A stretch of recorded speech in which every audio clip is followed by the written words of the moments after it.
All right. Hello.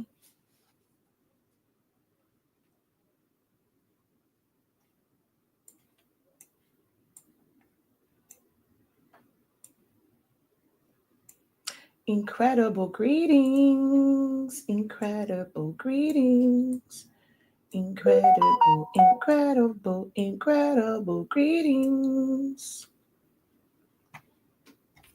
All right, let's see where we're at over here on the book of the face because it always puts it at the wrong one. Now I can only do, it has to either be only me or friends. It's not giving me the option for public. So I got to see if I got to remove it and then add it back.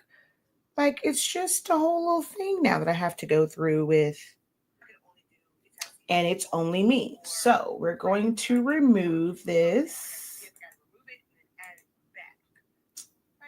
Save changes. And then we're going to add that one back in because, yeah, it's just weird like that. Hello, everyone.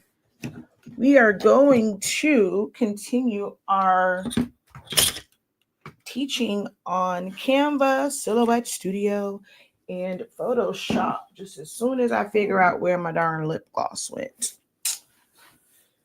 I don't know where it went. So hopefully my lips don't get too dry. Hello. Incredible greetings. Incredible morning, everyone. Hello, how art thou?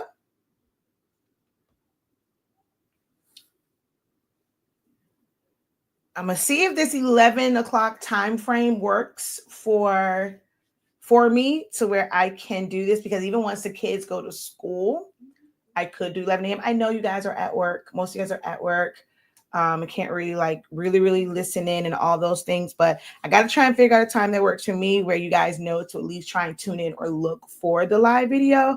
I was always opposed to scheduling out lives because I'm like, this is free. I kind of just throw it in there when I need a break from the regular work. So we will see how this goes.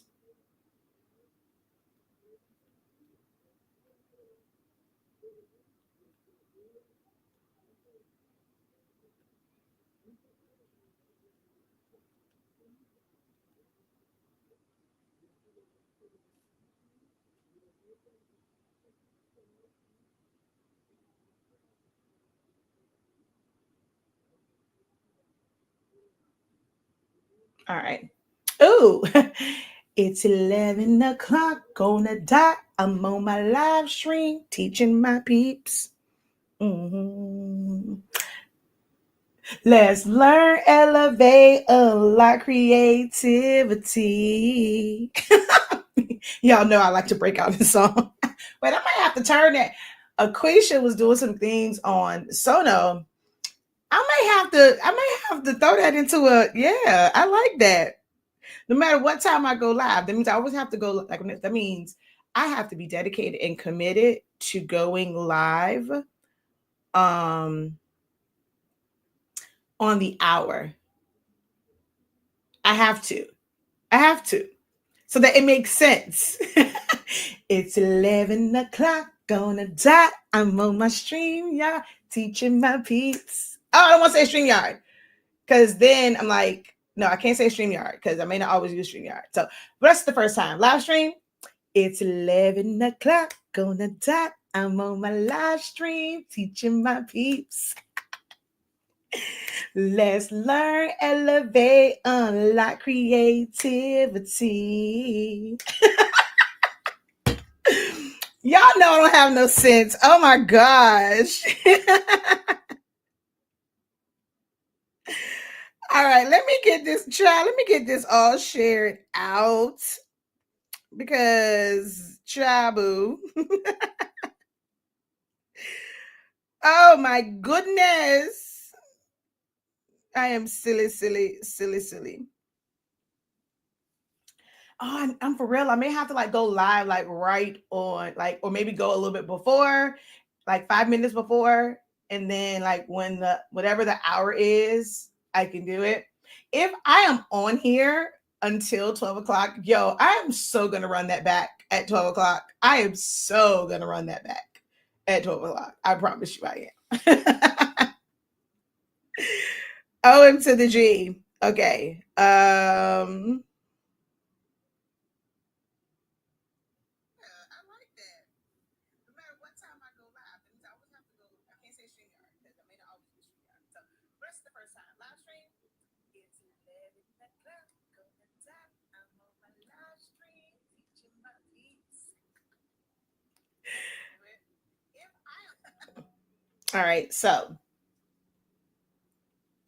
let's get going here. I'm going to share this out. And actually, let me make sure that this live stream now says to, okay, yeah. So now it does say at least to my friends, my friends list. So let's go ahead and put highlight on this one. All right, so. All right, so at least put the highlight on there and we'll call it a day. So yeah. All right, let's go ahead and get into this, guys. So it's not too long. Y'all know your girl can teach forever and come off a little long-winded, but it's all in love. It's just to make sure that you guys are getting what you need, what you are hungry for, what you are thirsting for, what you need to grow and thrive in this creative space. So I apologize. Like, blame my heart. Is it blame my heart, not my mind? Blame my heart and my mind, not my mouth. There we go. Because y'all know your girl can talk. I just love to teach. All right. So let's get into this. All right. Because even though it's not 11 o'clock, it's 11 o'clock. Gonna die. I'm on my live stream teaching my peeps. Let's learn, elevate, unlock creativity. Now, every time that song comes on, I'm probably going to crack up in the car or when I hear it, and no one's going to know why I'm cracking up.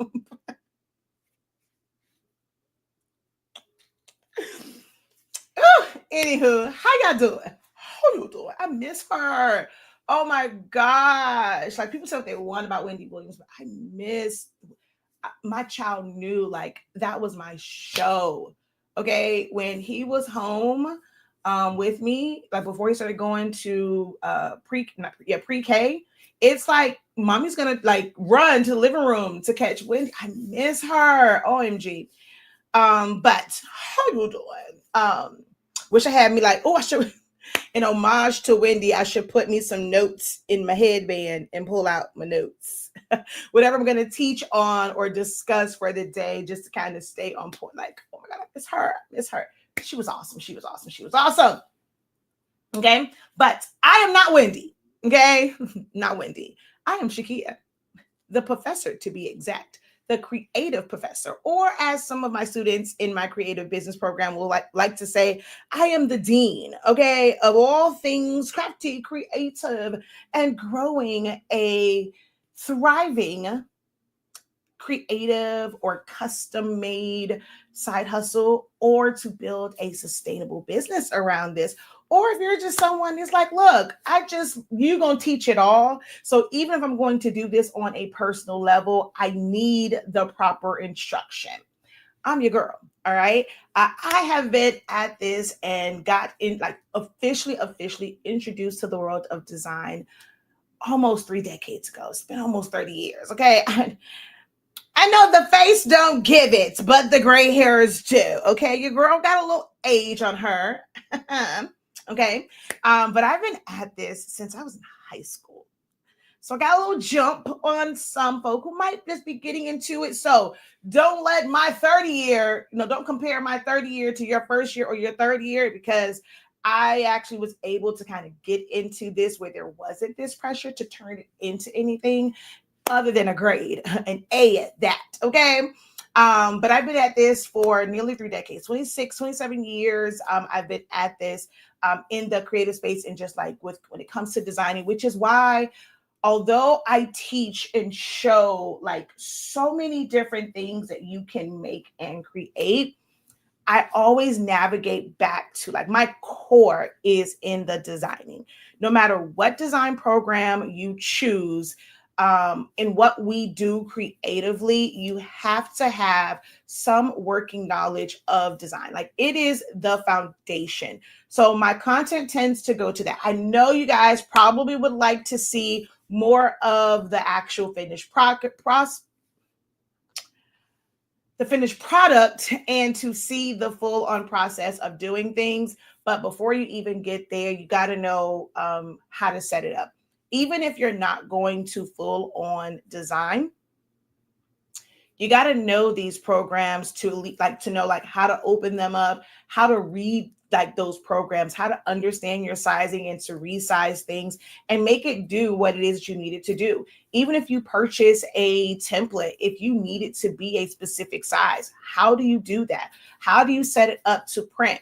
All of these things take place in one design platform or another. And that is what I pretty much dedicate my content to, is making sure that you understand these design softwares. Like at the end of the day, that is my goal. When, people ask, like when you're in coaching programs or you're like you go to a consultant, they're asking like, what's the end goal for your customer? Like, the end user, what is your end goal for them? And for me, it's to understand, I want them to understand these design platforms to the level that they need to understand it. I'm not trying to get you to necessarily be where I am nearly 30 years in, right? Because that may not be your desire to know the inner workings. Like, it's like, I just want to be able to do this and do it without pulling out all of my edges. Like, whatever your end goal is where I want to help you get to. And everybody's end goal is different, which is why I'm always asking so many questions. And your end goal today may not be the one tomorrow. Like, let's focus on what your end goal is today, in this moment, at 11 o'clock on the dot. What is your end goal right now? What is the thing that you need to know in the next 5 minutes, 10 minutes, hour? Like, by the end of the day, I need to know how to do this so that I can complete something else. I want to help you do that. And if tomorrow you have another goal, guess what? Come on back, come on back, come on back. Or join one of our programs where you can have more exclusive access to me and we can kind of really deep dive into exactly what it is that you're doing.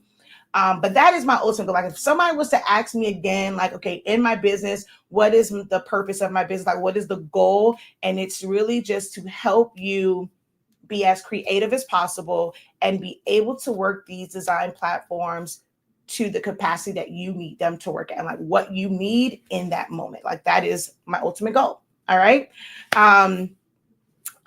Let me open up over here, because if not, I'm not going to see the comments. Okay. So here we go. Let me go to comments, because, it be acting crazy. Okay, wrong one. It's always acting cuckoo for Cocoa Puffs.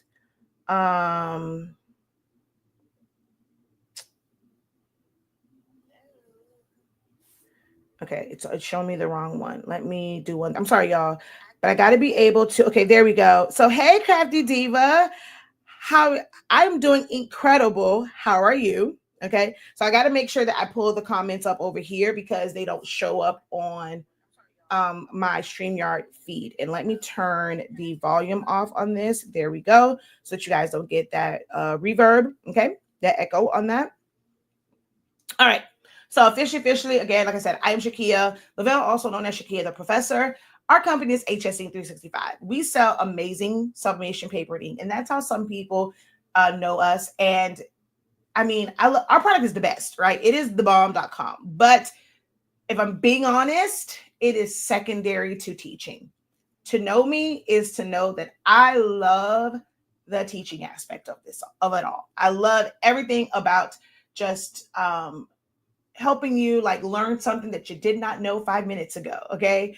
Did not know before you came across the live or the playback. Like, that's primary for me. Our company was built around the teaching aspect. I bumped heads with my husband because he wanted the business to be more so about the things that we create and being more of a print shop. And I just couldn't get away from the teaching aspect of it. That is my love. Like, that is my passion. And I am determined to to fully like embrace it and make that passion work. And we've been doing great for all of these years in teaching. It sounds like somebody has a drone. But yeah, but we do have amazing, incredible sublimation ink. This colors come up great on this gray shirt as well. Here is some other things that are made with our sublimation paper. So it's amazing, amazing, amazing paper and ink. And then we have Silaholics Anonymous is where most of you guys probably were first introduced to me. If you've been here, like if you're an OG, it's probably from the Silhouette. Like, this whole entire design was put together in Silhouette Studio. Like, this version of this rag, this version of this rag, and there's another one on the floor. Ooh, don't talk about my mess behind me, child. Let me cover that up.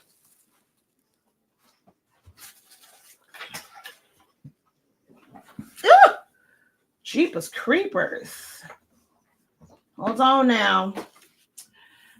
This version of the design, setting up the boxes, the gaps, putting in the colors, putting in the images. Like, it's not too much to this where you're like creating like splashes and things. Like, just, finding. That was the hardest part about this, was finding all of the images that were, because there were like different ones when it comes to the maritime like type characters, and they were in different styles. So finding all the ones that were like the same was like the hardest part. And then just taking this and just doing an outline of the face and just centering them. Like, that takes some design knowledge as well, and just centering your items to boxes like this. So all of it's, like I said, done in Silhouette Studio, free software. Anyone can use it. You can create any and everything in that software. Okay. Our ink and paper created this lovely tumbler. This was also designed, like, even the pencil part. So not just like, oh, this was a template and then I just added the things on top. Like, the actual pencil design part of which I normally have when we can see just the pencil, that was designed in Silhouette Studio, filling it in with the glitter. Now, the glitter was not created in Silhouette Studio, but just the design itself was. You can do a lot in that program, and it's so powerful. And I have spent almost 11 years teaching it. When I came across it as someone who was an Adobe girl and a Corel Draw girl, like those design programs I use, to come across a program that you could use that was technically free, even if you don't buy the machine, it was free. Now, I think back in the so here's where I think they kind of sort of messed up at. It was like, to install it, the CD used to come with the machine, right? And like, if you needed to do updates and things like that, it was on the account. I think like you had to go into your account and stuff like that. But once they made it to where like anybody can go online and just download it, like, it's free to anyone now. You don't even have to have a machine. Before, you had to get the machine in order to get the CD, in order to put that CD and upload, and download the file. But now you don't. So anyone can use Silhouette Studio, and it's amazing. If you're someone that's just using Canva, a lot of people kind of get into it just as a way to print their designs, like resize them and print their designs. And then some, like, once they're introduced to it from that perspective, they then start to really see what all it can do and will use it as a standalone software. So I'm still teaching it. I don't care what anyone says. Silhouette is not dead. Okay. It is still something worth learning, even with the onset of, and the popularity and the trendiness of Canva. Silhouette Studio is still that girl. Okay. I've also, I teach Canva. We teach Photoshop and things of that nature. And that was Silaholics Anonymous. And then 365 Creative Academy, that's where everything lives. Okay. If you want to learn how to do foam board and get clean professional cuts, you know, if you want to DIY your cuts versus sending them off to a company to have them cut it with CNC router, but you want to just get clean cuts yourself, like baby, those cuts are clean. Okay. I teach the techniques for this in our, we have a class for that on our academy. We teach how to do things like party favors, chip bags, gable boxes. So there's like, you can put it on the outside, you can put it on the inside, and even have it go down where it looks like it's grass and it's extension of it. So we teach you to do a lot in our, on our design academy. We're in our 365 Creative on our online academy. There we go. So check it out. All right. Links are in the description. But we are going to continue our discussion today on the things that you can do from like via Silhouette Studio, Photoshop, Canva, and the differences between them. This is an open forum. As much as I try and move away from asking, doing the Q&A thing, I just can't. So if you have questions, feel free to go ahead and drop those questions. Because like I said, my goal at the end of the day is to help you understand these softwares and how to use them to the capacity that you need today. Okay. We'll worry about all the other stuff later on, and you'll just grow to that. Like as Kelly A said, it's taking baby steps. Uh-oh, what's wrong with my mouse? There we go. It's taking baby steps. All right. So hello. Incredible morning. It's getting harder to find good SVGs. Like SVGs, like what? Tell me, what type are you talking about? Like just text-based ones that already have a message to it in like really great fonts? What type of SVGs are you looking for? Hi Sandra, how are you? My end goal, how to print larger than the paper size on the Epson ET 15,000. So there is no line when you join the paper. Okay, so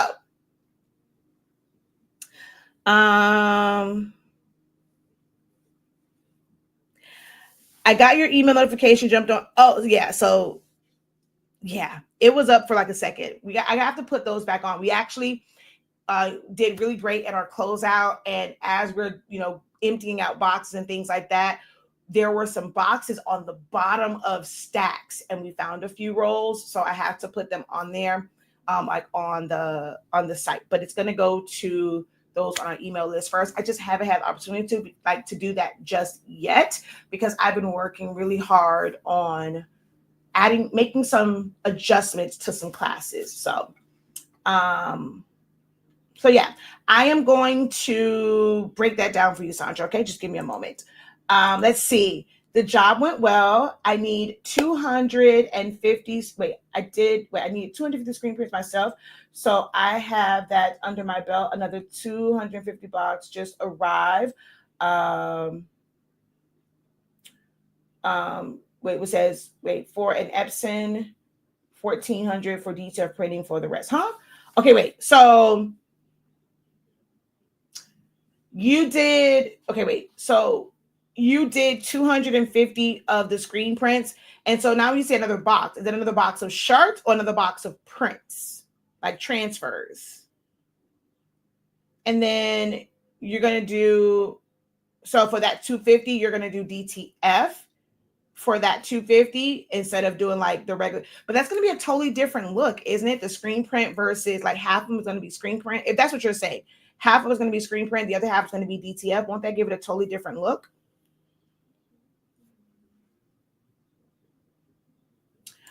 Do templates exist for Silhouette Studio? Do you know any good ones for it? Templates like what? Because there's a big difference in how I define a template and what some others may define as a template and what's simply an editable design file. So are you truly looking for a template, or are you looking for an editable design file? Okay. All right. So let's get into this, right? Because we're going to go to Sandra's question as far as being able, like, so there's no line. We have a class that goes over that. It's our oversized. Now, when I talk about improving classes and things of that nature, that's one of them. Because I think I need to add to that, because I was teaching about like creating your own template and how I did it when I first got started with it. And when there was no templates, like someone says, like for a mug, like creating that myself.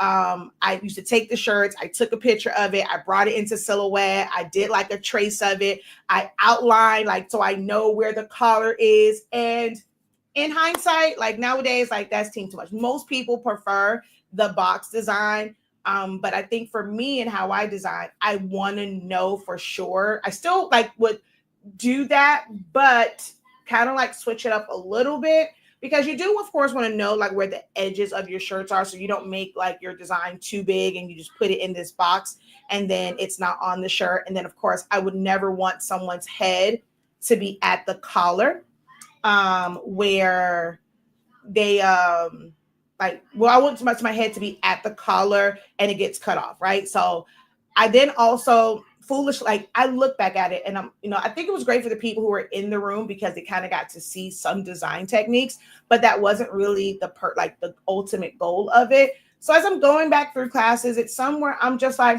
we can run this back and we can do this a little bit different. Right now, I think everyone is like, what's the trending thing where people want to know like about piecing them together isn't even really like the all over shirts. It's those who want to do the clack bands and want to do them in-house versus sending them off. So it's like, how do I piece this together? When it came to things like the stoles, it was really easy for that one because you didn't really have to piece anything together after the print because you were making the page longer, not wider. So the having the line only becomes an issue when you want to make things wider. But if you're just going longer, like for a stole, for a tie, for a, let's see, what else is like long and skinny, like a lanyard, things of that nature, you can simply just tape your papers together. You want to overlap it about 1/4 of an inch, get you some not duct tape, some frog tape or some really good like painter's tape. The one from Amazon works great. And you want to just tape that on the back, and then you're going to feed that into your printer and it's just going to print to it. And you don't have to worry about piecing anything together, and you won't see a separation of the print. Now, what you might see, depending on how much pressure you're adding, is where those papers meet at, you're going to see a line of demarcation. Okay.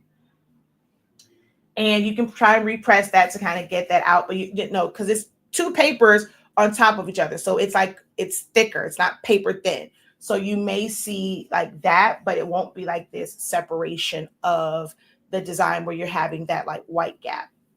The other thing with that too is the type of paper you're using, because some of them, when you press it and it doesn't fit on your entire heat press, right at the edge of that heat press, it can radiate too much heat and it's starting to gas off the image.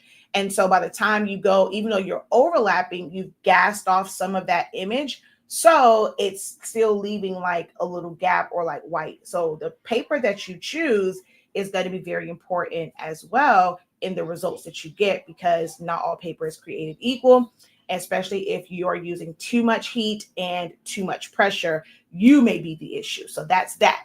That's why I'm like, for me, I love when you guys are coming to my classes, or I have a class where it's about this topic and I can really break it down for you, because there's layers to it. I know that you guys would like it to be kind of a one-shot answer. And it's like, okay, this is exactly what you need to do in order to get these results. But it's like, the reason why you are experiencing issues, it might be different from person to person. For some, they can be using the right paper, they can have it set up the right way, but their temp is too high, so it's gassing off too much sublimation, of the ink, or you are pressing it too heavy and it's creating this gap where it's causing it to like gas off, or you're not overlapping. There's layers to it. So it's not just a kind of, just a simple thing. So why classes are so important. I know that you guys rather try and figure it out from someone on YouTube or TikTok. Oh, you can learn everything on TikTok now. You know, it's YouTube University. Now it's TikTok Academy, TikTok College, whatever you want to call it, right? But normally they're showing you like the perfect way that works for them. Any student of mine who's been in a class know that I'm going to let you know, like, this could happen, this could happen, this could happen, this could happen. If it's this, you do this. If it's this, you do this. Because most times you're not going to see mistakes. People don't like to show their mistakes and the correction for it when they're doing content. Like, as content creators, it's almost like, okay, you have to show up perfect. Like, people want to see the great finished product, not the hiccups a lot of the time. Like, some people will go and they'll do the oh no, but it's just a sound of, effect over it versus like really explaining it. In my classes, like, I'm giving all of that to you so that if you run across these things, you are fully prepared. So it's our oversized class on the Academy site. And that's also where I show you how to line them up in an easier way. We have a video that, it's on our Silhouettes Anonymous as well as our Honestly Speaking channel that goes through Silhouette Studio and breaking up a design and having to overlap in order to be able to print that out and be able to line it up. Yes, sir.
Sorry about that. I had to be a mom real quick. Okay. All right. So that's that. And what was I saying? And then as far as like, if you're going wider, you just have to make sure that there is overlap. You cannot print it like splitting it and then just print. You have to create like overlap. So a little bit of the design that's on part A needs to be on the end of part B so that when you overlap them, like that part that overlaps is the same part of that design. That's how you're going to avoid that. You cannot go butt to butt when you're doing it. You got to overlap. Okay. So hopefully that kind of gets you in. I'm not sure exactly which issue you were having, but hopefully one of those kind of helps you. All right. So the totes 250 and they don't mind the DTF. Okay. So you're going to do the rest of them via DTF. All right, cool beans. Okay. So do they exist? We have mug templates. I don't know if, let me check my vault. I don't know if I've ever done a 15-ounce mug to where I have created a template for it. Are you trying to do a full wrap mug or wherever your heat press goes to? So I'll show you. Let me see. I have a few mugs over here.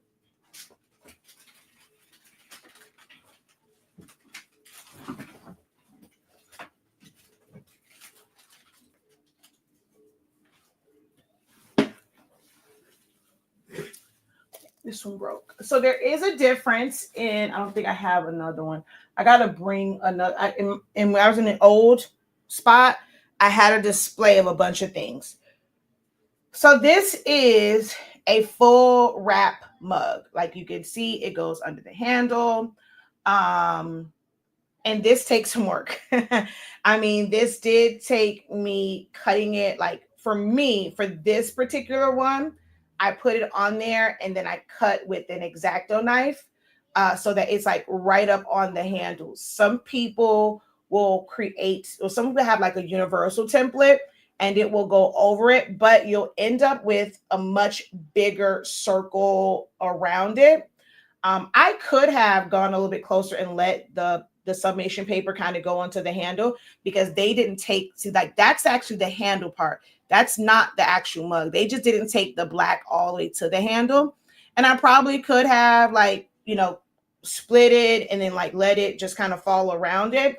But if you look on the actual mug, don't mind my fingers. Oh my God, they're horrible. It's right to it. Where some people will do an oval. Well, the oval one just makes it easier to just kind of put it and go, and you're not worried about it. If you're wanting it like this, there's no template that's ever going to give you this coverage. You would have to kind of create that. So we had a sublimation seminar, and in that sublimation seminar, I showed the exact technique for how to do this. And it is more work. So this is not something that I would do like a gang of mugs for, because you literally have to cut each one of these around the handle in order for it to be this close and this tight. But as far as it's just a rectangle, and then like where those circles are, like I said, I don't know if ours is, if it includes 15 ounce. I know it's 11 and something else, because the Cricut one, I think the Cricut one is like 12. I want to say ours are like either like on average is like 10, 11, 12, because also, again, man, here is where classes, I can't speak for anybody else's classes, but like for my class, I literally showed a bunch of mugs where the handle was different. I have some mugs where it has like a really thin like handle, and it doesn't go, like it doesn't come down. So that's a different template. There, the hell was that? There are some where this part of the mug comes down lower. That's a different template. And I'm the type of instructor where I know that it's not universal. A lot of people teach based off of the exact supplies and like blanks that they have. I went out and I'm like, okay, once I saw it was different, okay, I'm getting this, I'm ordering different ones. And I'm showing that in my classes that you may come across this type of mug, this type of mug, this type of mug. These are different. You would have to do X, Y, and Z. I have plenty of classes where I've taught how to do those templates. But if you're not worried about going underneath this is what we'll do our first lesson. I will show how to create this in Silhouette Studio, Photoshop, and Canva, okay? So first thing you want to do is measure, right? It's best if you have the flexible measuring tape, but if you don't, I did this last night and I had my sister cracking up. I don't care what you use, as long as it will wrap around the mug, and then you can use a straight ruler, okay? So I don't want to do a full-on teaching. Oh, this is so hard. This is why I don't do this, because it's so hard. This is why I have dedicated classes, because I'm not going to go, I promise I'm not going to go into it, but I'll just say this. Certain heat press, like if you have let's just say a Cricut mug press, it doesn't go anywhere near the handle, right? It's like out here somewhere. So you have to know like that measurement to know like where to put your design at. Because if you go and you just measure like from handle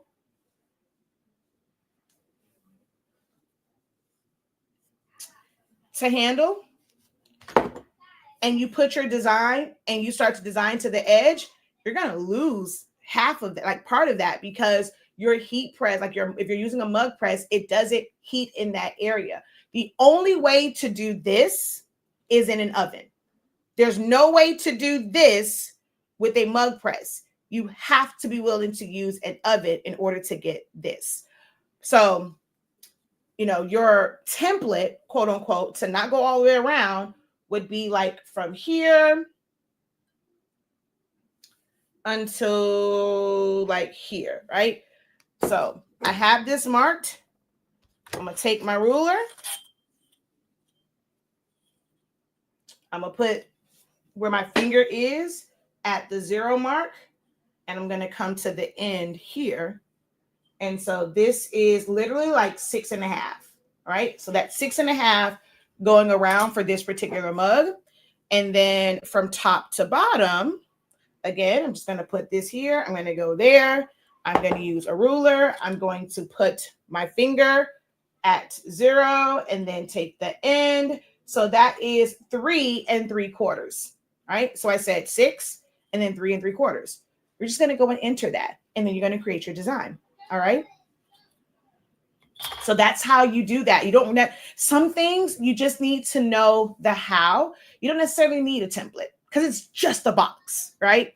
I know people hate when I used to say that. It's just this, it's just that, but it really is just a rectangle. So once you have that measurement, how do we now put this in a design program? So thank you for your question. This will be the first full-on example of how we would do that in Silhouette Studio, how we would do that in Cricut Design Space. We're not doing Cricut. Do that in Canva, and how we would do that in Photoshop. Okay. So that's what we're going to demonstrate first. All right.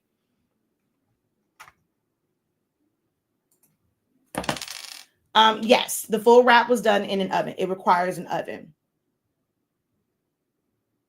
Sorry if you, okay. So someone else, this, in order to do a full wrap, it must be an oven. There's no way for you to ever use a mug press. A mug press will never go underneath the handle. All right, hold on. Oh no.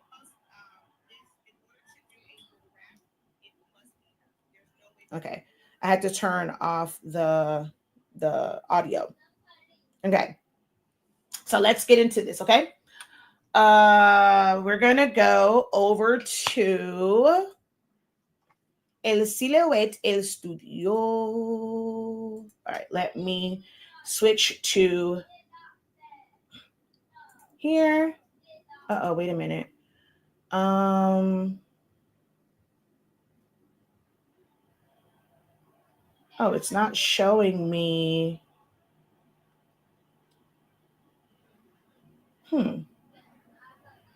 It's not showing me the, what's it? Okay, it's okay. So I'll just go add to stage, and here, add to stage, and here. Okay.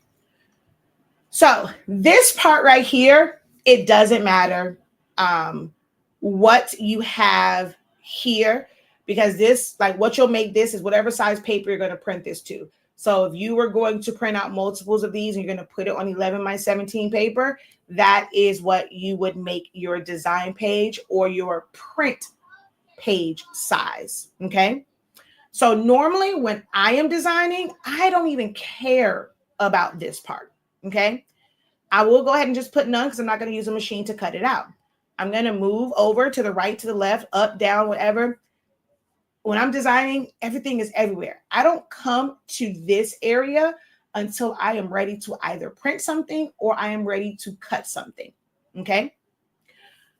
So in Silhouette Studio, what you need to create a template is to make a box, and you're just going to put a random box there. Right now, the size does not matter. All you need to know is where to go at to create a box, because essentially that is what this template is. It's simply a rectangle. It's a box. So in Silhouette Studio, it's the 1, 2, 3, 4, fifth icon. I'm in business edition, so fifth icon down. It says drawing tools. You're going to make a box. The next tool that you will need to know where it's located and how it operates would be the transform. So I can get you guys to put transform in the chat. Transform.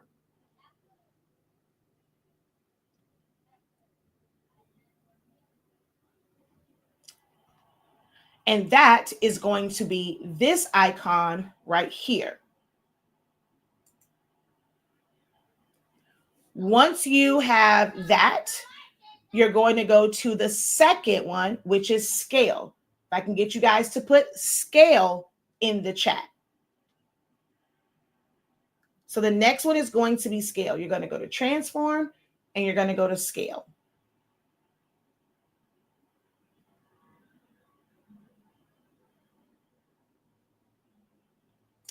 Once you're in scale, you're going to unlock the lock. Okay, you're going to unlock your ratio. So unlock ratio is the next step. Then you're going to change your width and height based off of the measurements that you got, like that you wrote down. So our width was going around, that was 6. Our height is 4. This is the template. Now, for me, I teach all of my students to go to offset and do an internal offset. And I recommend having a safe zone. And this is where anything of importance will go in this area, okay? To make sure that it doesn't get cut off. Now, the background, I'm like this one, I'm going to fill in with whatever I need. If you are going and then like your design will feel like, if I'm going to just put like a picture or something on it, I don't have a full background. I'm just going to put it like within here, because this is also gives me like my edge to make sure I'm not too close to the edge and it's not going to get cut off. So you might go a little bit over that, but I try to keep the design within here. Okay. Because I'm going to put a picture or something there. If I am going to do a full bleed, I duplicate this. I'm going to do an offset. And it doesn't have to be that big because we made it pretty much the exact. So we just want a little bit. So I might do that one at like 0.125. Okay. And I'm just going to look at what that height is. So the height for that now becomes 4.25. I'm going to delete that. And on this one right here, I'm going to go back to transform. And I'm going to change that from 4 to 4.25. Because I don't need the sides to have bleed to them, because I have a hard cutoff for where my heat press will actually heat it up at. So I'm not trying to extend the sides, but I want the top and bottom to go past the edges to ensure that I have a full bleed. Okay.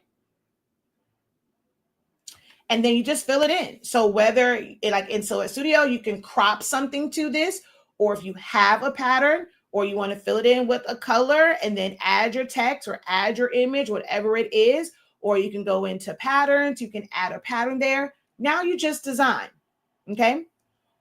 And then once you complete this design, here's where you're going to come over here. And if you're going to print to 8.5 by 11 inch paper, you're going to put 8.5 by 11. And you're going to put your template. And on 8.5 by 11, you'll be able to do 2 of these, on here. If you're doing 11 by 17, whatever, however many you can fit on there. So you're going to arrange this on this page to be able to print, because you're doing everything here. You don't have to, like, me making this rectangle is going to be the equivalent of what you will see me do in Canva. Okay. So that's that. Now, if we were to utilize Canva, there's 2 ways that this could be done if you're utilizing Canva.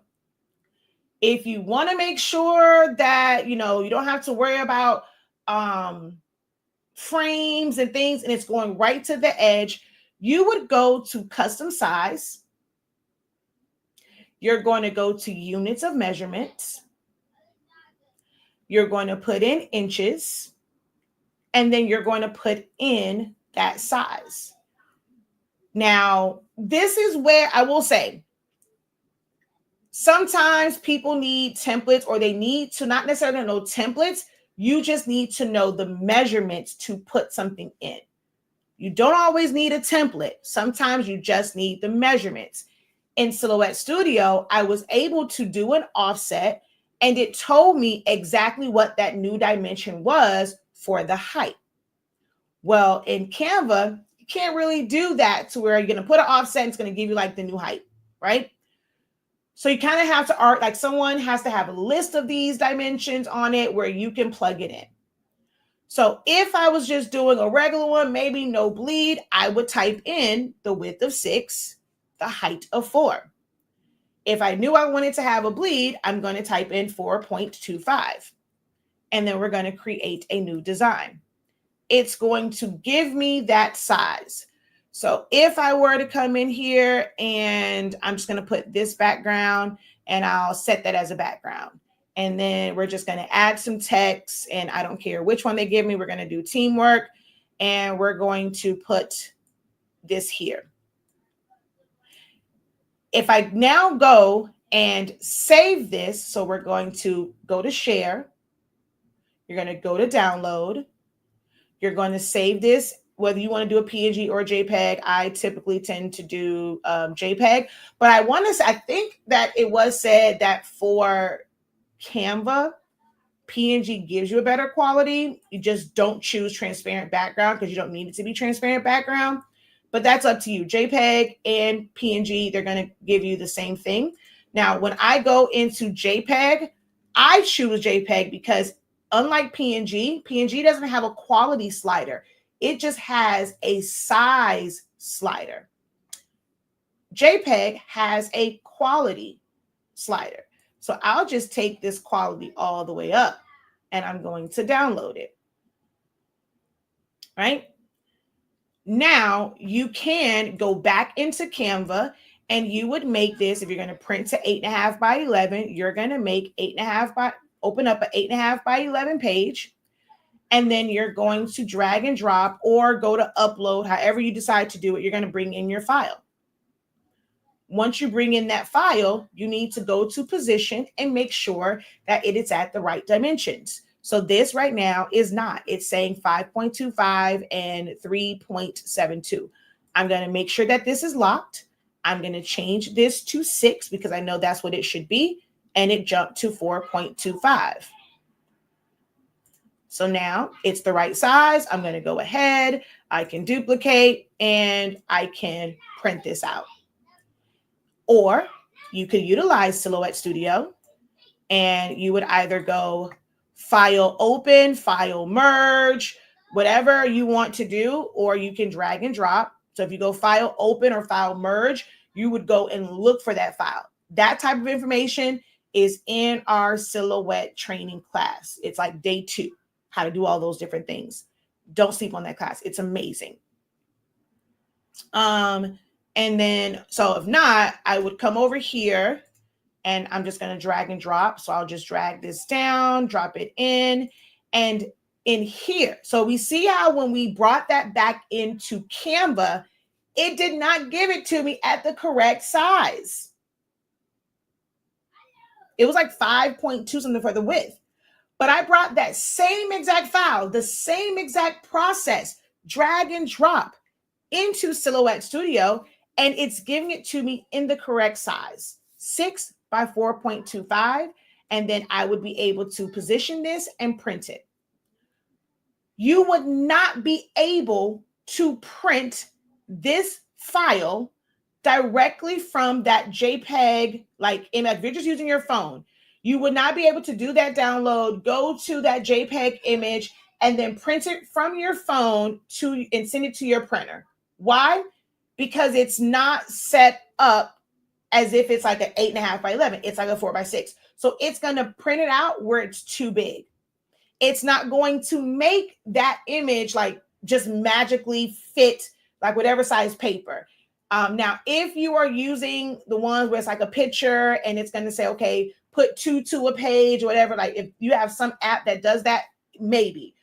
But you would have to bring it back in. You cannot, if you're designing it to size, you cannot print directly from that image on your phone. It needs to go back into something where you're going to put it on the proper page size in order to print it.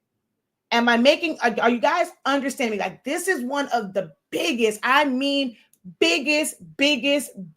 struggles for crafters when it comes to understanding sizing, and they're thinking they did something wrong, and it's just missing that component because whoever they were listening to, whoever taught them, did not break that part down. That is something that, if nothing else, I need for you guys to understand today.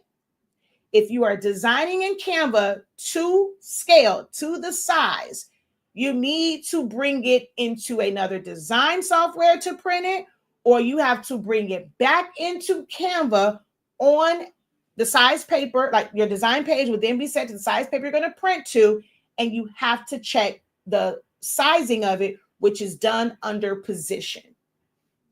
Are you guys following me? If you're at work, you're limited on what you can type in. Put a 3 if you're following me, 4 if you're still confused. 3 if you understand, 4 if you're still confused. And if you are still confused, please do not hesitate, like, put it in there so that you can get the understanding that you need if you are still confused, okay? So, oh, dang it, Photoshop wasn't open. Let me open up Photoshop. So that's that. So while Photoshop is opening up, I'm going to come back to Canva, because let's say you already know, hey, I'm going to print to 8.5 by 11, and you open that up, right? Well, in order to create this design, you are going to have to create a box that you're going to put things in that's 2 size. So you're either going to, like, let's say if it was a solid background, I can do this, go to position, and I now need to unlock it, and I need to make this 6 by 4.25. Oops. Okay. And I'm going to lock that in place. Now I can add my design on top of this. If I'm going to add other little elements, no, I don't want to add that. Let's do this one. So I'm going to add other elements. I just have to make sure that it falls within this box. If I'm going to rotate it, you know, whatever it is that I'm going to do, if I'm going to add a blur or a fade to this,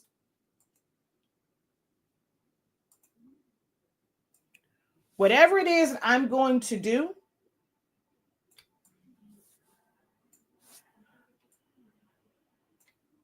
you know, I need to like add it. Well, this one, just have to make it a little bit bigger. And of course, you can't shrink stuff down or whatever.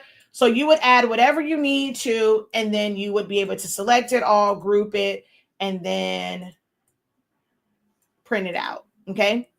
So if I go to position, it shows that it's a little bit bigger, only because there are elements that are poking out, but we do know that this box is the right size. Don't get caught up on that. This is another issue that people have when it comes to Canva, because they did not take an understanding design, understanding Canva, how it works.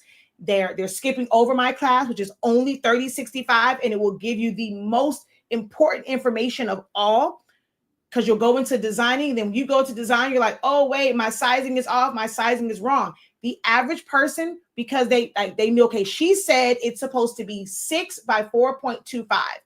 The average person who doesn't come across a training like this and an instructor like me would click on this. They're going to follow exactly what I said. Okay, they have all this stuff, they group together. They're going to go to position. Oh, man, this is the wrong size, right? They're going to try and change this. They're going to put 6, and it's going to go to, they're not going to, okay, well, they said 6. They're not going to pay attention to the height. Or they might make the height 4.25, and it's going to make the width 6.6. And they're going to think, okay, well, I can't. Then it's going to come in the group. Hey, why can't, like, I need to make this 6 by 4.25. It won't let me, whatever. Because with Canva, once you group something together, you cannot unlock the ratio. You cannot force it to be a specific size. You cannot squish it. So they would choose one or the other. They're going to print it out. Oh, man, this is the wrong size. Why? Because you decided to overlook our understanding Canva class. So now you don't understand these principles, because you wanted to go and search YouTube TikTok, you wanted to be in these groups, or you just wanted to take a class that was about designing, and all they're showing you is, oh, you're going to take this one, you're going to put it behind, you're going to fade it, you're going to put some blurs over it, you're going to add text, they just showed you how to plug and play, not how to understand the program for when you are doing something totally different, all because you did not want to pay $30.65 as a one-time payment, or if you wanted to use Sezzle, you didn't want to pay $35.63. You didn't want to go over to 365 Creative Academy. I had to make sure my back end didn't come up. And go to let's search. I got to change my home screen, but we're going to go to all courses, and we're going to go to here. And you have the option of Klarna, Afterpay. You can't use Affirm because it's not high enough. But Klarna and Afterpay, or you want to use Cash App, but you didn't want to pay $30.65 or $35.63, so you're struggling. Or you can just pay $30.65 and fully understand how Canva works, and then take design classes. Okay. So over here,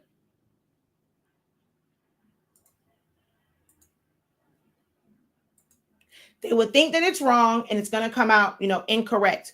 But if this was ungrouped, it's really this part that is that longer piece. So you can either shrink this in to where it's inside of it. So now, and then this part is also hanging out. So I got to make sure that everything falls with inside. Anything that comes out is now going to affect the size, even though there is no actual content there. So I have to pull this inside. And now when I make the box, we're going to go ahead, group this together. If I make this 6, we are closer to the 4.25. Okay. But it's a matter of understanding each platform and how it actually works. Okay. So Photoshop. You can do, it's still opening. I don't know why. We'll come back to Photoshop. Okay. So hopefully whoever that was about the 15 ounce, you can hopefully that helps you to where you will measure it, and then you are going to create your own template because you're going to fill your own design in. Even if you go and you buy a file, or you download a file from Creative Fabrica that says that it is for a 15 ounce mug, it's a mug template, mug wrap, or whatever, you make that box, and then you're going to drag and drop that image into that box, or crop it if you're in Silhouette Studio, or if you're going to do Canva, instead of making a regular rectangle, you would do a frame. You would go to position and unlock it, and you would make that 6 by 4.25. And then you would drag and drop your pre-made wrap file into the frame and then go from there. Okay. Or even if you are doing it on that page that was like this, you would just drop that in here and set it as a background, and then just save it so that you can print it out. Okay. If you designed it here and it was 2 on a page, once you share that or save it, you can print this one from your phone because it's already set up for 8.5 by 11. So when you select 8.5 by 11 as the paper and no scaling, you just want it to just print, it is going to print correctly and your designs will be the right size. Hopefully you guys are following me. All right.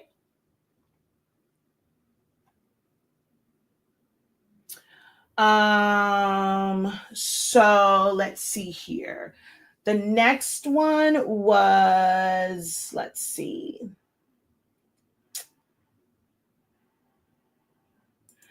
If you have a paper template pattern per se with uneven edges, is there a way to copy or trace that to create and print it that exact size shape? I'm not understanding. You have something with uneven edges, like distressed. I'm not sure. Yeah, I'm not fully understanding what it is that you're trying to like do. Like if you have something that was set up that way, I probably would need a visual for that because I'm not fully understanding.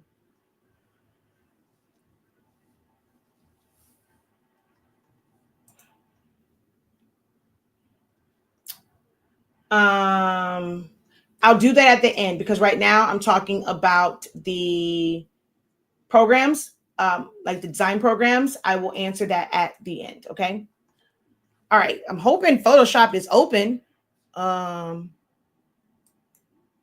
right. I don't know what the heck was going on. What the heck was that? That error.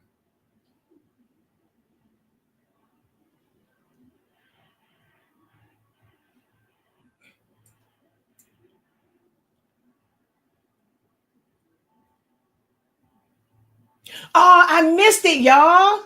It's 12 o'clock on the dot. I'm on my live stream teaching my peeps. Mm-hmm. Wait, what did I say? We're gonna learn, elevate, unlock creativity. I missed 12 o'clock. I told you if I was on here at 12 o'clock, I was gonna do it at the top of the hour, and I missed it. Damn it! Golly. I'm not going to be here till 1, so I won't get opportunity to do that at 1 o'clock. I'm telling you right now. All right, so we're going to go File, New, and you would do the same thing like Canva, where you would go make sure that it's inches, and then you would make this a width of 6 and a height of 4.25, and then create. And you're creating this at template scale, like at the exact scale that you would need, which means when you export this, it is a file, just like you would take a picture that you found off of Google to like resize it. You need to then bring it back in a design program to put it on the size paper that you need it to print to. You need to then scale it because this is designing it to scale. Photoshop is a little bit trickier with if you create a page that is 8.5 by 11 and you're wanting to do that, because then you have to know how to do clipping mask so that you have the box and everything that you're designing fits within that, because if not, it's going to go to the outside. So then you have to know how to do a clipping mask. That's a little bit more advanced. My recommendation, if you are a newbie to this, would be to design it at scale. And then once you have it designed, you would then save it and then bring it over into like on another design page. Only issue with that is, of course, if you notice a mistake, you have to go back to the original, fix that, save it, bring it back over. Okay. But that's going to be the best way to do that if you are a beginner when it comes to Photoshop, because you then have to worry about clipping things down to stay within that space. Okay.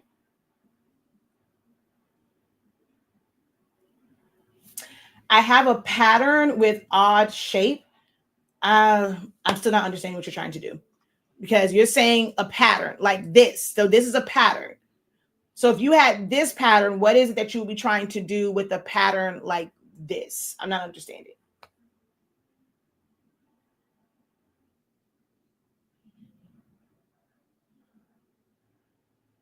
Are you trying to say that it's not a true seamless pattern and you're trying to like duplicate it to match them up? Like, I'm not understanding quite exactly what you're trying to do. All right. So I know you said you don't do affinity. I need you to teach me. I'm sorry, I cannot teach you affinity, love. I cannot teach you affinity. Like, I'm never going to do a class, but like I said, you can always book a one-on-one session and I will go over affinity, because and you tell me what it is that you're trying to do. At the end of the day, the majority, like most of these design platforms work the exact same way, and how you would create something is just understanding and identifying where those tools are in the program that you are using. So you can book a session. 1 hour with me is $53.65. So you can book a one-on-one session, choose a topic that you want to go over, and we can do it that way. But I will never do a class on affinity. All right.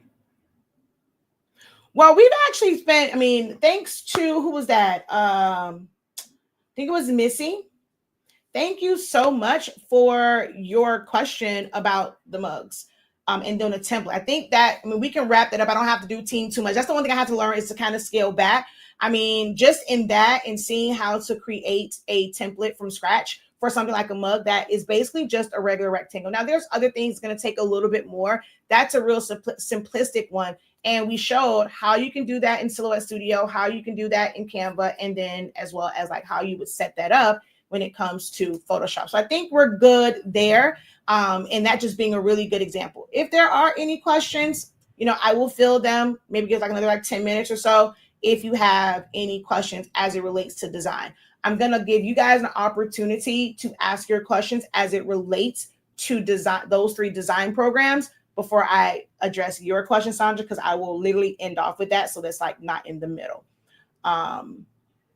Anyone have any questions related to using Silhouette Studio, Canva, or Photoshop?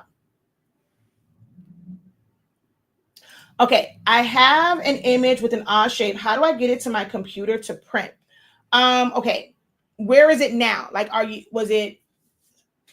is it like when you say a pattern, is it something that like, a piece of fabric that you have? Is it like an actual, like the old school patterns, like that was like that brown paper, and you already have that and you want to be able to take that? So like, you're not thinking pattern as in the pattern here, like a digital pattern. You're talking old school, like I have the cutout, I have the outline, the pattern. I think that might, and this is where, when words are interchangeable, we get kind of confused. So is that what you're referring to? Kind of like, the old school used to go in there to have like, go in the sewing section and you go through all those little things for shirts and skirts and all that stuff. And it's like on that little brown paperish thingy. Is that the type of pattern you're talking about, or a digital pattern? I think that's probably where the miscommunication is, because that word is so interchangeable.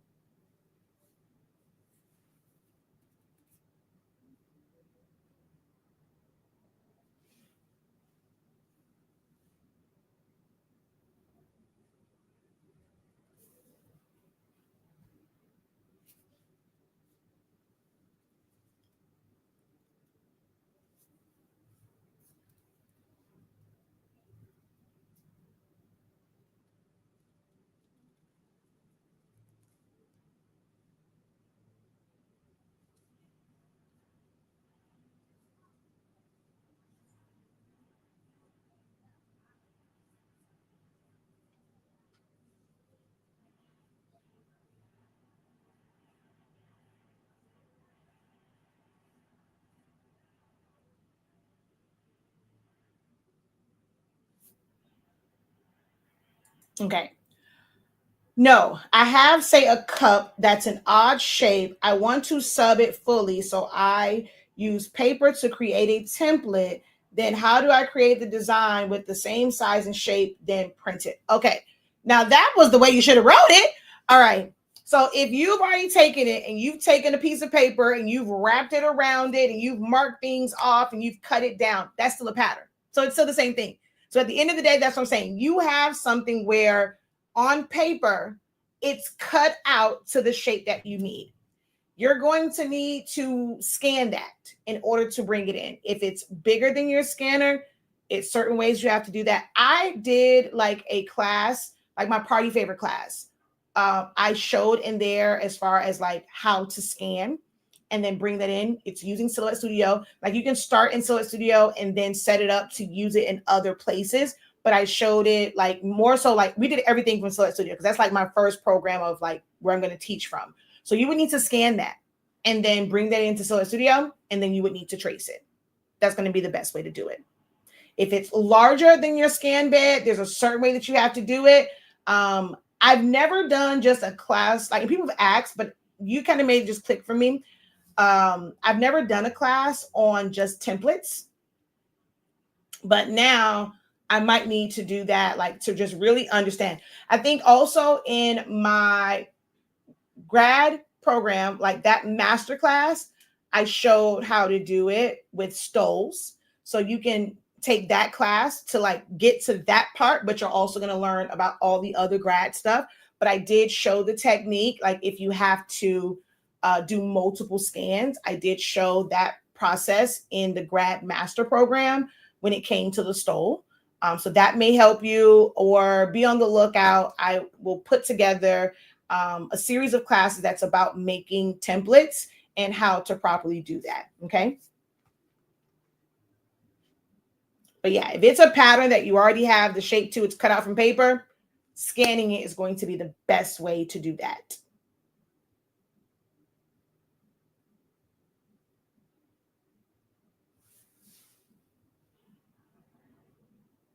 Oh, I didn't see your other question. Okay, hold on. Anita said, why do you go to the transform panel instead of just resizing it from the top? You can go either one. So that's the joy of Silhouette Studio. And I teach that in Essentials of Silhouette Studio, that there are redundancies. It's whichever one you're comfortable. When I'm teaching, it's easier to give someone like a bigger target to like go find. And when you go over it, it says transform panel. So for teaching purposes like this, it was better for me to go there. But when you're in my essentials class, I teach, there are a bunch of redundancies. Like there's transform to the side, there's one at the top. The other thing too is with certain versions, the adjustment at the top has a weird glitch. If you need like that size, it wouldn't have been an issue. But like anything over 19.6, whatever, that one has this weird glitch, and you need to use the transform panel. So that's the reason why I kind of show that in these types of settings where I don't have the time frame like to really break down, okay, is this, and this, you can do this, and this. If it did this, then you do this, and this. So yeah. But they're both the same. Transform is transform, scale is scale. They're just in different positions. I know you have a reason. Knowing helps me out. I'm not checking you, of course. I could not. Oh, I was worried about that. Okay. All right. So there are another questions about design. So I'll answer. Okay, wait. Let's see. I have another compare. I've never done sublimation, but really want to try. First thing I have to do is get a printer for it. I've only done vinyl and rhinestones. You do not have to get a printer for it. Don't listen to people when they tell you that you have to get a printer to just understand sublimation. You need to make sure that it is something that you even want to do, because it's different than vinyl and rhinestones, and you're not limited to what you can put that on. Sublimation, there are limitations. You can take rhinestones and you can stone out, if you're going to do it without it being hot fix. You can use, whatever adhesive you're going to use, and you can stone out any mug, any color, no special coating is required. Well, with sublimation, it requires a specially coated substrate, blank, whichever word you want to use. So you can't just put that on anything. So if you're used to, like, you have all this inventory of these mugs and things, like, I'm not sure if you have, I'm just saying for anyone. If you have a business, you have these mugs, you're used to like rhinestoning them, and now you want to try you have to purchase a new set of mugs. You cannot sublimate to those mugs. Either you're going to either get ones that are sub ready, or there is a coating from Subli-Glaze, I think it's called, or something like that. And it has like a couple different ones. So you have to spray it, you have to heat set it, like put it in an oven, you got to spray another coat, put it in the oven for it to cure. So it's like this whole process. It's the same process they do with regular mugs, but you would have to do that. So I don't recommend like going and jumping straight into it. When I got started with sublimation, I purchased transfers. I did not own a sublimation printer until let me say 2019, 18, I think 2017-ish, somewhere in there, when Ebony invited me to them people group. That's when I finally, because they weren't doing what they need to do, and I needed to show how to do it. And I got a printer to show the whole setup. That's when I got a printer. But I did transfers for the longest. You can find someone local. I had someone local, so you can't be like, oh, where'd you order yours from? Are they going to be able to ship? I ordered local. There was a company here, and you just go, you send them your file, they're able to print it out. Pretty sure there's a bunch of people in your area who have sublimation printers. Go ahead and create your designs. Just have some proper sizing, send it to them, let them print it out, and then you're going to get those. Now it does kind of, if you make a mistake, things of that nature, having to constantly order them. I get that might seem like a pain in the butt to begin with, but I promise you it is a lot better than going to get this machine. Then you have to worry about the maintenance of this machine, printing the machine, learning all these different things about, actually like printing. That's a whole other learning curve. Learning sublimation is one thing. Learning how to maintain and utilize the printer is something different. Some people may feel like it's something that's just very, very simple, but I get questions on the daily for people having issues with their printers. And then now they're frustrated because the printer issues was keeping them from doing the sublimation part of it.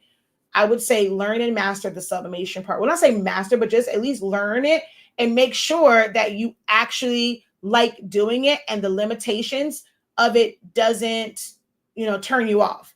And then invest in the proper printer, and you can do research. Do you need to start off with a small one just to kind of, get your feet wet with printing? Or do you need to go to a larger one because everything that you're doing is larger prints? So all you really need for sublimation is a print on sublimation paper with sublimation ink. Anyone can give that to you, and you need a heat source. That is how you start sublimation, not going out and getting a printer. Okay.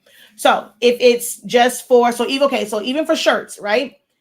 You can put rhinestones, you can put vinyl on any color shirt, on, pretty much any material. I just rhinestoned my son's prom jacket, and that jacket is polyester, right? And I put hot fix stones on that jacket.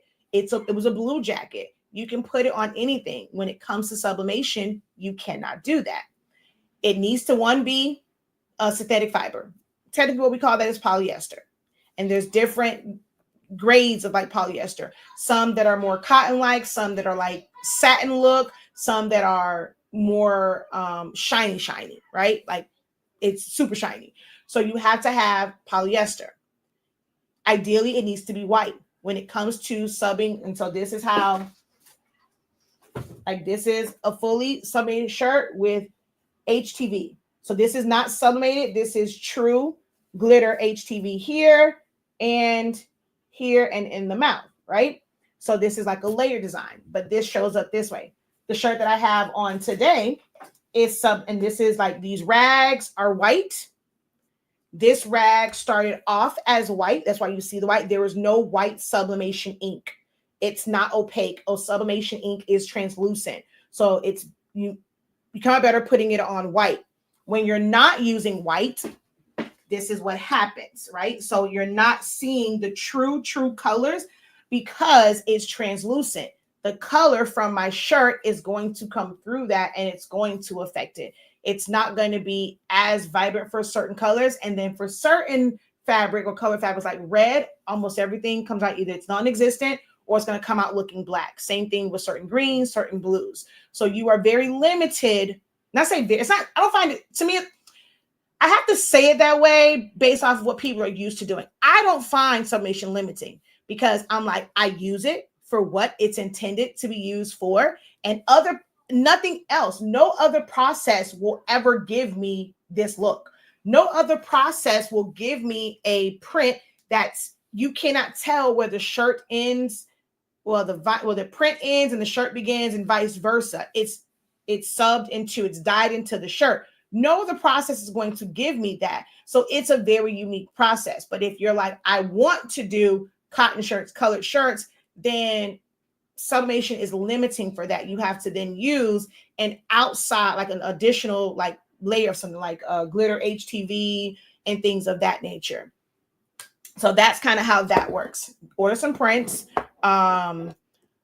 We were at one point we pretty much only do it for people that are local, because I mean, when you're getting the print's going to cost you little to nothing. But on average, like if you want priority mail shipping, that I don't control that. Like from 1 ounce to 15 ounces. If you want priority mail, you're going to be paying at least $8. And the print itself, if you order like a couple sheets of prints, you might only be paying, $5, right? Depending on the size that you're getting, or $3. And the shipping is going to cost you $8 if you want it priority mail. Now, if you don't mind it being snail mail, they have like the Ground Advantage. You'll probably pay like $5 somewhere in there. We don't do stamps, so we're not going to go. And then, of course, you have to do that. Like, we're not doing that. So we do it through our website. So you could end up paying. Some people just think like that's far-fetched to pay $5, $8, $9 for something that only cost them $3. But that's just how shipping works. The best thing to do is find someone local where you can go pick it up. But if all else fails, you can contact us and order them. We'll have you send us your files. We'll print them out and we will send them off to you. Okay.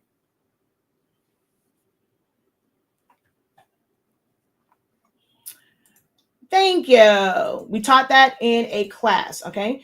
I'm so glad I found your channel. I can see I'm going to learn a lot. Well, welcome. We've been at this for a really, really long time. I'm not sure which one you're on because you're on the YouTube feed. So we have 3 YouTube channels over there. Silhouholics Anonymous, which is technically dedicated to all things silhouette. Honestly Speaking, which is kind of our free for all, but it's more so like our sublimation paper and pigment ink and things of that nature. And then 365 Creative Academy is just an extension of our Academy site. So you can subscribe to all 3. Because I'm talking about Silhouette Studio, Photoshop, and Canva, I am broadcasting to all 3 platforms. If I'm ever doing a session that's just about silhouette, I will only be on Silhouholics Anonymous. And I'm going to transition to where anything else will be on 365 Creative Academy and make, Honestly Speaking, only for things that relate to our products. Okay. All right, so you're on Silhouholics Anonymous. So that's the one that's technically dedicated to all things Silhouette Studio. And well, silhouette related. So Silhouette Studio and the machines. All right. So to close out, thank you guys so very much. Hopefully this was helpful for you guys. And just another example of Silhouette Studio versus Photoshop versus Canva. And you're seeing how you can do the exact same thing, but it's just different steps for each platform. Okay. And I will be back at 11 o'clock on the dot on my live stream, teaching my peeps. We're gonna learn, elevate, unlock creativity. I'm gonna finish the rest of that. I'm gonna sit and try and figure out the rest of that. But my goal is to try and do 11 o'clock and let that be the sweet spot because it's after my morning class. And most of my lately, most of my one-on-one sessions have been at like 10. But see that they do 10, they go over a little bit. I won't be able to do 11. So I don't know. I got to figure that out. But if I don't have anything going on before then, I'm going to do my best to be on at 11 o'clock on the dot. Okay. Since y'all want a specific time for your girl to find me. All right. But thank you guys so very much. Sandra, I'm still going to answer your question. Okay. So I didn't forget about you. I just want to close out this part for anyone that doesn't care about, understanding what our classes are. So thank you guys so very much. Make sure that you subscribe, give this video a thumbs up, tag a friend, share it with a friend, follow us just everywhere. Follow us on Facebook. At some point, I'm going to do Instagram. We are 365 Creative Academy on TikTok. Yeah, until next time, have a great one. Continue to unlock your creativity and be incredible. All right. Peace. Now, Sandra, let me go back over here and look at the ones that you were asking about.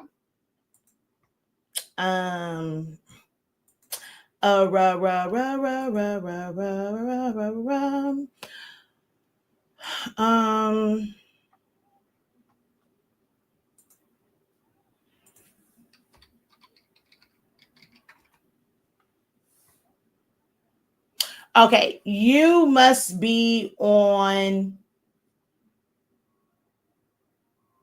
Oh, no, not that one. I put the wrong one in. So I'm like, are you on the what's name? Okay. So you're on here, and let me show this for anyone else who was trying to figure out what she was referring to. So she asked, what was the difference, right? So Basically, with these, it was more, like I said, like it says in there, addressing your fears of rejection and breaking down the pros and cons of bulk ordering versus ordering on demand for orders. Like that was what session 2 was. It's not really teaching the breakdown of how you can do your pricing, like giving you different pricing models. It's for those who are like, I just don't understand how to close out the sales, like if I need to do bulk, what that really means, because 10 ain't bulk, you're giving out discounts. So it's more so like it definitely teaches a lot of great information in there. People grow from that. It's almost like a mindset type deal. And I need to change this because then people think like, oh, well, this was in 2023, but it's still relevant. So I'm going to go in. I'm actually doing a full revamp of a lot of the class and adding some additional info to them. So this one was just like addressing like the foundational part of it. Oh, I didn't realize there was no description to this. Oh, wow. So this therapy session was really talking about like, again, fears of like pricing, kind of talked about like different pricing structure and how they could and could not work, things of that nature. It's a therapy session. Okay. It was almost like a mindset class on pricing. And then the second one was specifically about bulk ordering and offering on demand, like for orders. That was a specific topic for that one. By the end of the day, the description for this will change. I didn't realize that I didn't have the actual description because this was kind of like a pop-up class. It was actually a part of a bigger program. But these came because they were part of a bigger program, but I offered it a la carte to others to join just that one part of the creative business program. And then pricing for profit, same thing. This one truly breaks down different pricing models. Whether like what's the pros and cons of the just times 3. It's looking at how much it is that you want to make and then going like engineering it backwards, and just breaking down how I break down pricing. And I don't just use that model. It's understanding what all you should be accounting for, determining what your overhead is, if you're just starting out, if you're seasoned, giving you tips and things on you need to document how long it takes you to do things so that you can apply the right labor. So like this is a full framework and teaching a framework for pricing. And this is, you need to get your mind right. Okay. These are mindset.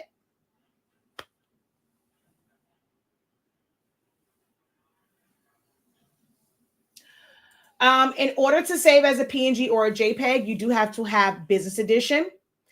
PNG, I don't recommend if you're trying to send it off somewhere, like, if you're going to do DTF, I don't recommend saving as a PNG from Silhouette Studio for DTF. I have a whole video about that on Honestly Speaking and Silhouaholics Anonymous YouTube channel. Just search either Honestly Speaking DTF or Silhouaholics Anonymous DTF and you'll find that. But I don't recommend saving as a PNG. JPEG, it's going to be, same way as far as like saving it.